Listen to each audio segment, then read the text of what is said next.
So you don't need a lot of space to run these. That price point is definitely approachable for makers, and even into like prosumers, the Conv makes really easy, which is nice.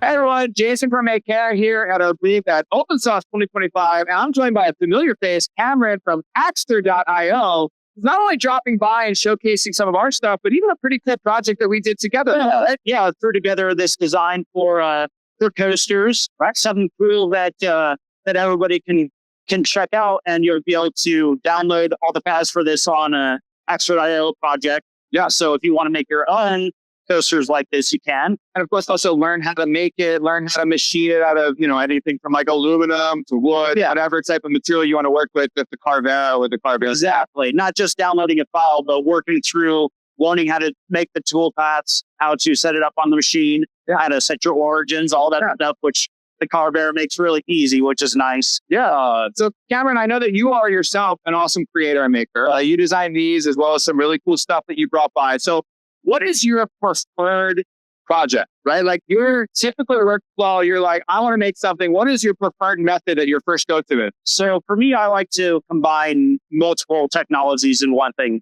So I like, if it can have 3D printing, if it can have CNC, if it can have electronics, everything in RAM is what I like doing. And that's part of why the Conv is so cool, is it can, all the different materials it can work with.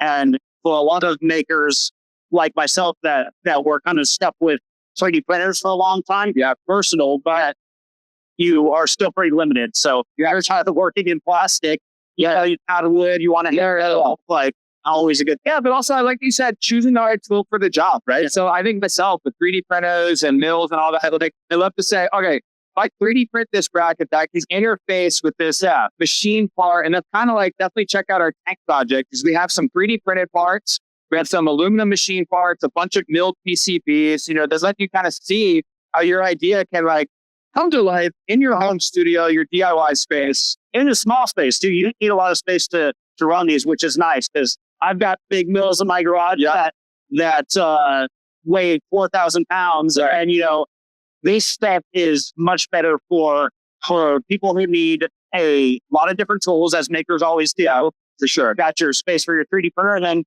about the same footprint for the Air and even the bigger Conv. Yeah, definitely. About the same as a. And of course, like giving you that industry kind of performance and capability with tight tolerances and aluminum, if that's what you want to do, layer really high detail wood carving. Oh yeah. Really, at the entry level price, especially with like it's priced very similar to what a really high end entry level 3D printer would be, which is cool. That's good. That price point is definitely approachable for makers, and even into like prosumers, people doing small businesses that want to make things for their shops, whatever.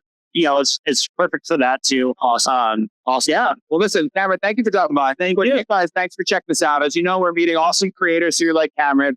We're also on Axter's stuff too, and they have some really cool stuff coming out from Open Source. Not only their collaboration with us and checking out our tanks, but even more things. So stay tuned for more. And of course, thanks for dropping by, everybody. Cheers.